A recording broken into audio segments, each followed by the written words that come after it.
My wife is really good at pickleball, so she's beat my butt a few times for sure. But first and foremost, thank you, Commissioner Sankey, for that introduction, for your 11 years of leadership with the SEC. You've truly set the standard for service in this ever-changing landscape of college athletics.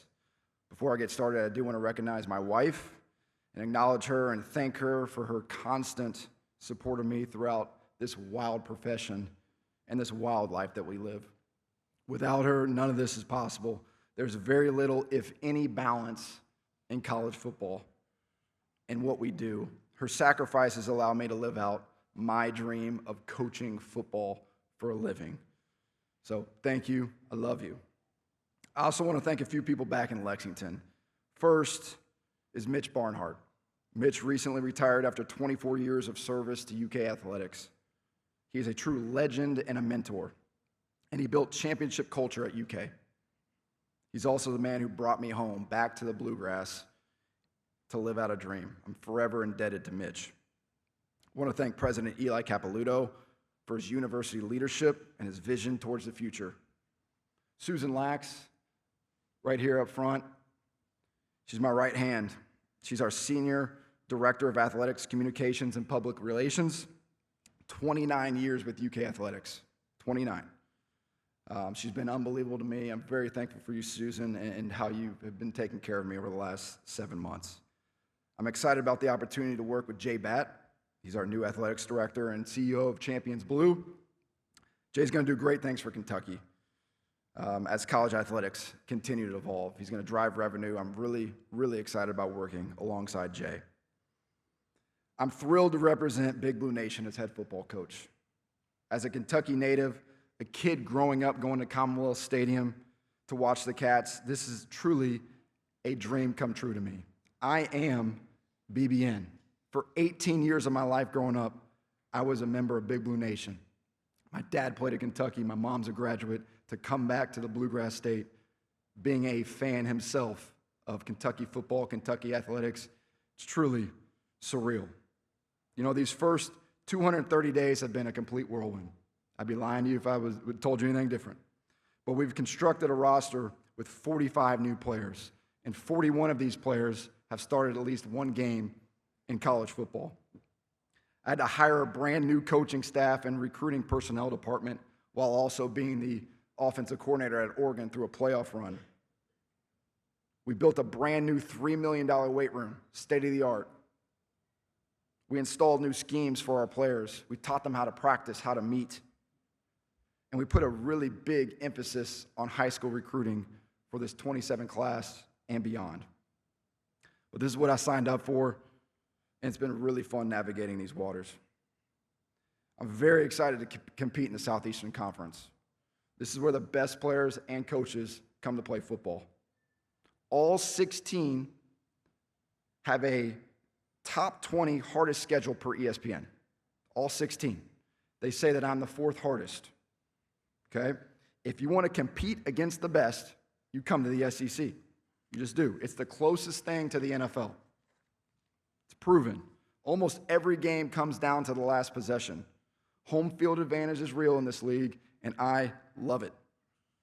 Along with me today, I brought 3 outstanding players that represent our DNA of our team. First is junior tight end Willie Rodriguez. Willie's from Covington Catholic in northern Kentucky.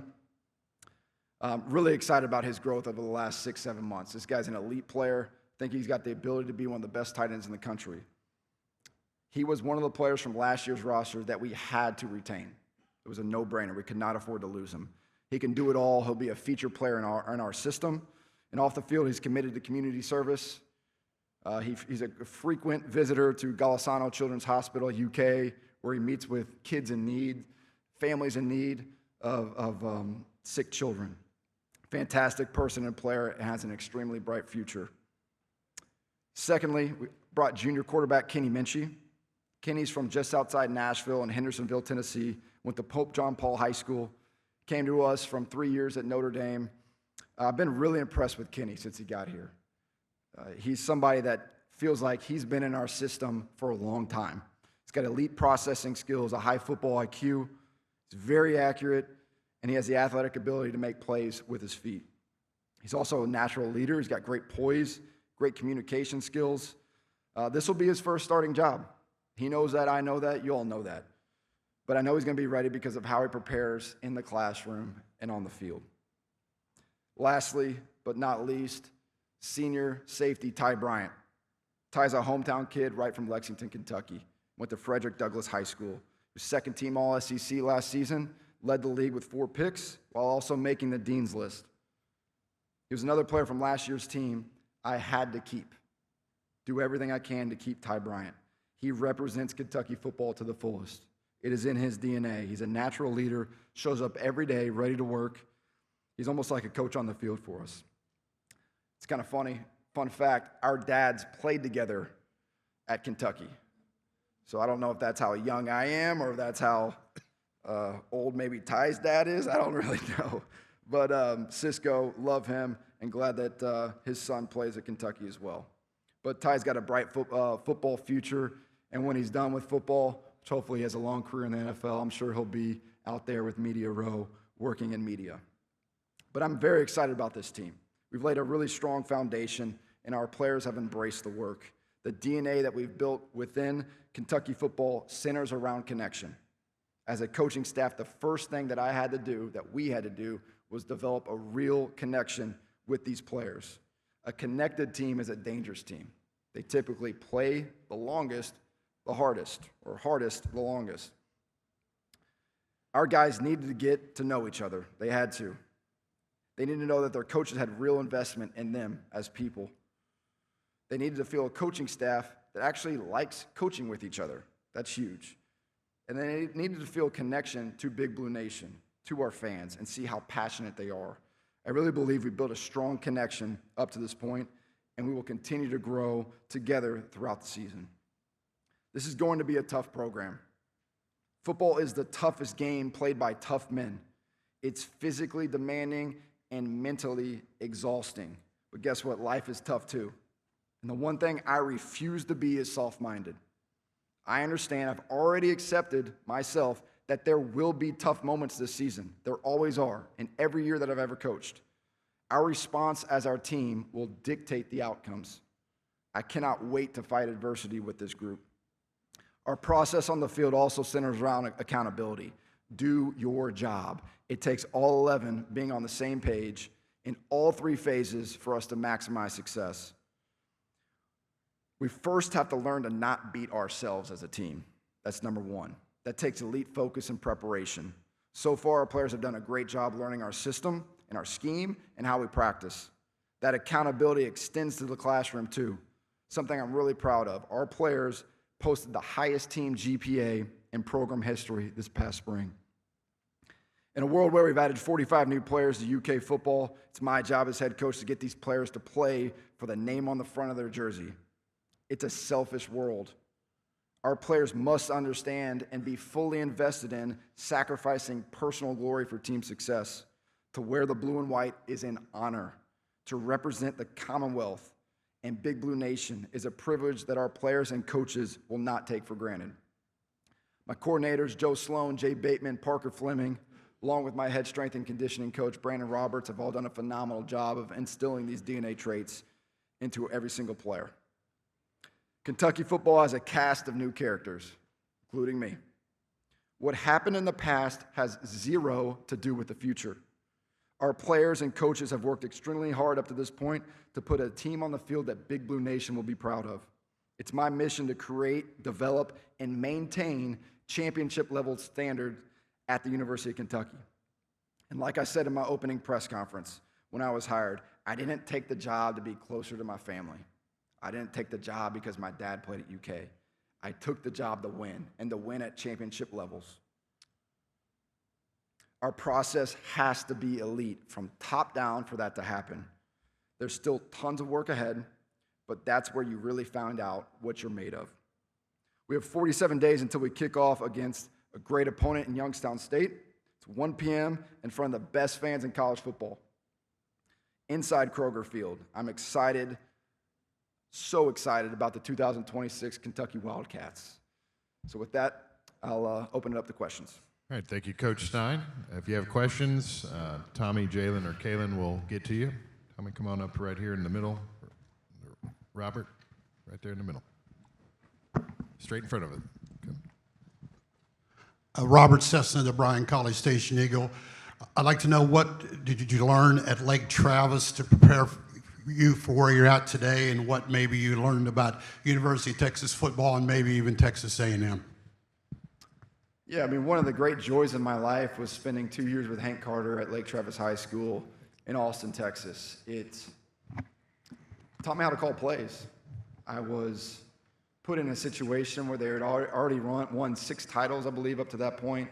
Coaching staff that was veteran and seasoned, that knew what winning looked like, and they took a young 28-year-old know-it-all offensive coordinator in from the University of Texas into their staff. It taught me that you can be normal and still coach football. You can have a family. You can have a life outside of football when you can. That brotherhood is still a part of the coaching world that still exists. And so I'm forever grateful for my time at Lake Travis. Obviously being a Texas high school football coach for 2 years, it truly is religion in that state.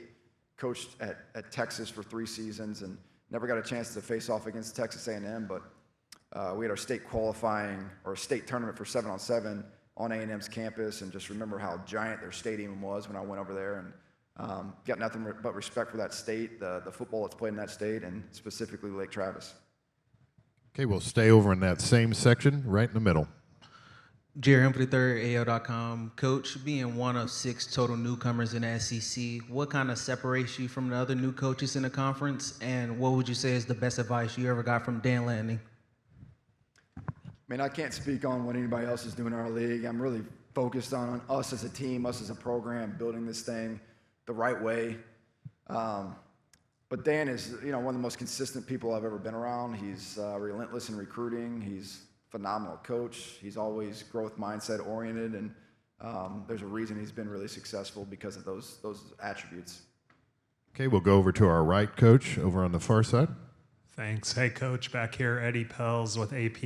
A lot of people in college football look over at Indiana. They see a massive turnaround there. You can pick what you want to answer, but does it take like having a Mark Cuban come dump a bunch of money into your program to get good real fast, or what do you think the ingredients are to making a huge turnaround? I mean, there's a lot of factors in winning and losing at this level. I can't speak on Indiana specifically in terms of their processes or who they have backing them or how they recruit or coach, but I do know facing them twice last year, they were extremely disciplined. Coach Signetti's obviously done a great job with the culture. They had the first overall pick playing quarterback for them. That helps. I think they had 8 other guys drafted, maybe 2 other guys in the first round. So you look back in the history of the winners of the national championship, they typically have the most guys drafted. Ohio State in 24 faced them. I think they had about 16 guys. Michigan the year prior had about 16. Georgia the year prior, the most. So when you have great players and you add a great culture and a coaching staff and scheme, typically good results happen.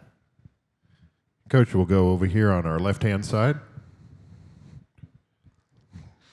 Hey, Will. Chip Brown with Horns 24/7. You had a couple transfers from Texas, C.J. Baxter and Bo Barnes. Just wanted to get your take on those two and what you think they can do to impact the program. Sure. Well, I'm sure you know them personally as well, but both phenomenal people, number one. I've been very impressed with C.J., just from a mentality standpoint, what he's brought to our offense, a veteran leadership, a guy that's played at a really high level, obviously dealt with some injuries, but something I'm really excited about. I mean, running back is a core position on our team. The best teams I've been on have been able to run the football, and so excited about him, what he's bringing, not only on the field, but off the field. Then Bo's got, crazy talent. He's got the height, weight, speed for the position. I think it's just a matter of, building him up, giving him belief that he can go out there and play at a high level, and been very pleased with Jay Bateman, my defensive coordinator, what he's been able to do with our backers, which is a younger core, but I think very talented. So both have done a tremendous job so far, and looking forward to see what they do for us this fall. Coach, we'll go to our immediate right, and just on the aisle. Hey, Coach. Brad Harvey, College Sportscast. So you've had a pretty massive upgrade in talent at the offensive line, and you brought in a lot of players with a lot of starts at high-level football. Just what's your expectations for the offensive line this year? I mean, the expectation for every position group is to play really well, but very excited about them. Very. You know, the last 3 seasons I've been fortunate to have 3 elite offensive lines with draft picks and Joe Moore Award finalists, and this group in particular is as talented as I've been around, all the way across the board. You know, we did bring in guys with a lot of experience, height, physicality, size. The big blue wall is something that is talked about constantly within our program. The legacy of Coach Schlarman, what he was able to do as a player and a coach at Kentucky, is on our walls in our building. And so to be able to run the football when it matters in November, when games are of the utmost importance, you have to have an offensive line. You know, people talk about all the quarterback play that I've been a part of the last really 4 seasons, but look at the O-lines that we've had. There's a reason why there's good quarterback play. Yes, those kids have played really well in the heat of the moment, but the offensive line has protected them, and we've been able to control the line of scrimmage running the football. So excited about Lance, Tegra, Colton, Olas, Malachi, Mark, Jordan, Max Anderson. We got a whole slew of guys up there that I feel like we can play winning football with. Coach, we're going to go in this section right in front of me, about 3 rows back. Kirk. Hey, Will, Kirk Bowles from the Houston Chronicle. You mentioned the running game, how important it is in your philosophy. Do you feel like, though, it's taken a backseat to passing game as a trend in college football, and are running backs slightly devalued in the NIL market? I definitely don't think that it's taken a backseat. I mean, you just got to watch who won it last year, right? Indiana's running the ball in the championship game. It's not like Fernando had some crazy stats. You know, Miami's got that big back and the big offensive line controlling the line of scrimmage. So I just go back to, like, what just happened. And I think we have a narrative out there that everything's about air yards and throwing it as far as you can. It's about first down success rate. You have to get first downs. Have to, right? That is critical. Points per possession is huge. Are you scoring when you have the football? That's huge. Turnover margin and explosive plays, right? Those things, to me, win and lose football games. So is the running back market devalued? I mean, the best ones in the country are making a ton of money. So I think it's a lot like the NFL. You know, you got the Ezekiel Elliott's of the world when he was making a crazy deal, or these, you know, Jahmyr Gibbs, all these like premier players in the league, they're getting paid. I mean, so are the kids playing running back in college football.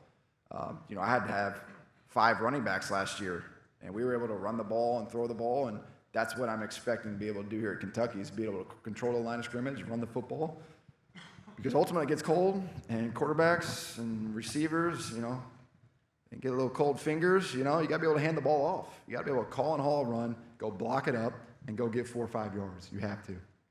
Coach, we're going to go back over here on our right-hand side on the aisle. Hey, Will, Adam Luckett, Kentucky Sports Radio. You said you came here because you can believe you can win here. Why is that? Kentucky historically has fought against a narrative, against perception. Why do you think you can win big here?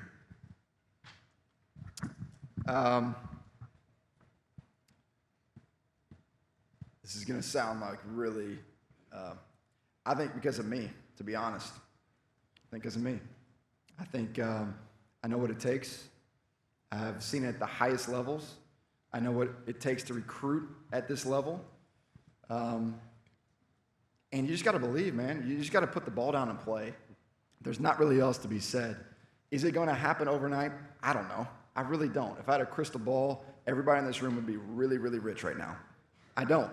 And so the best determination of if what you're doing is working is putting the ball down and playing football. And so there's going to be bumps in the road. I mentioned it in the speech. Like, I'm prepared for tough moments and tough times.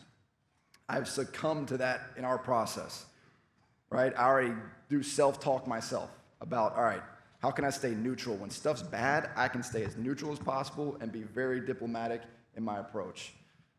So that's why. I mean, growing up a fan is great. It is one thing, but I know the players that we can get here. I know that we can recruit north, south, and east. People come to Lexington and love it. I mean, the longer I live there, the longer I'm like, wow, this place is incredible. It's got everything that you want. Great food, great nightlife, great community, great university. It's safe. You got Big Blue Nation. It takes some TLC, and you got to go attack. You can't sit back and wait. That's one thing I refuse to do at Kentucky is to wait. And so I'm really excited about our administration, the direction that it's going. Again, I said I was so fired up that Mitch brought me here. I'm also excited about what the future holds. And so that's why I'm excited. That's why I believe. Or else I wouldn't have taken the job. I would have stayed out at Oregon and coached Dante and stayed out there. Coach, we'll go in this center section over on the aisle. Hey, Will, Nick Douglas with Elite Media Network. You talked about attacking early. You assembled a top 10 transfer portal class in your first month on the job. What kind of momentum does that do for you and your program, given the state of the program the last few years? I mean, it definitely gives us momentum, obviously, for this current year. I was just really proud of our staff because, shoot, half that time during the portal, I was still in Eugene, coaching the Ducks, FaceTiming, Zooming, trying to get everything built, and we did it with a minimal staff at that time. So, I mean, I think it shows that our process works and how we recruit, how we acquire talent, how we retain talent. And it's the lifeblood of our program. We won't be anything without good players. I promise you that. The best teams I've ever been on had really good players. And so that's what we have to do at Kentucky is bring the best of the best in here and go big game fishing and not sit back and wait for somebody just to decide they want to go to Kentucky. Get them on campus 4 or 5 times, win over the parents, win the recruiting battle like we always had to do, and then go close it when we need to. We have time for 2 more. We'll start over on our right-hand side, over here to the right. Coach, second row. Hey, Coach. Steve Moulton, 97.7 ESPN The Zone out of Huntsville, Alabama. I wanted you to speak to the quarterback room in particular and Kenny, and where do you think he is heading into the fall? I'm very excited about Kenny. Mentioned it, that it feels like he's been in our system for a while. When we first started doing our walkthroughs and installing the offense, he just had great command, great poise. And that's something as a coach, you can't have a on-edge quarterback. Got to be very even keel. So very impressed with his football IQ, his intelligence, leadership, his poise, and ultimately the tangibles of playing the position. He's very accurate, very accurate. I don't believe that we should be okay with less than 70% as a passer. I don't. Will it happen? I'm sure it will. I'm sure somebody will call me out if it doesn't happen this year for us, but that is the standard. That's the best in the country who can throw for over 70%. And when I look at him, and when I looked at him in the portal and through recruiting, I saw a guy that can be that. And so it's about getting our playmakers of football, like I mentioned, creating first downs, staying on the field, having elite points per possession, and then just let them go cut it loose, right? Just like there's going to be some ups and downs with me, first-time head coach, there'll be some ups and downs with Kenny. That's part of the learning. That's part of the growth. And we'll go to the doctor after every game and figure out what went wrong, what did we do well, and try to do what he does best on the football field. Coach, we'll take one final one in the section in front of me, about 3/4 of the way back. Hey, Coach. Chris Marler, LouisianaSports.net. You hired Joe Sloan this offseason. What strengths have you seen out of him so far on the staff, and what are your expectations for his offense in year one? Well, Joe is one of the best quarterback coaches I've ever been around. Joe and I would battle in recruiting for kids, not only at Oregon, but we were both in Conference USA together. He was at La Tech. I was at UTSA. I think he's a phenomenal teacher, especially at the quarterback position. I'm talking about mechanics, quarterback reads, protections, the whole nine. I think he's one of the best in the country. He's an elite communicator, especially for a coordinator. Communication's huge. Presence, confidence that he has. I've been very impressed with. And then, the man can recruit. He can really recruit. He can move the needle. He's seems to know everybody. He's already part of the mayor of Chevy Chase in Lexington. But I love him to death. I am very fired up that he's on our squad. We would talk ball the last probably 3 or 4 years in the offseason, and we just shared a lot of similar philosophical thoughts on offensive football. So he's excited to be at Kentucky, to help lead this offense, and I'm really excited about Joe. Coach Stein, thank you for your time this afternoon. Thank you all. Go Cats.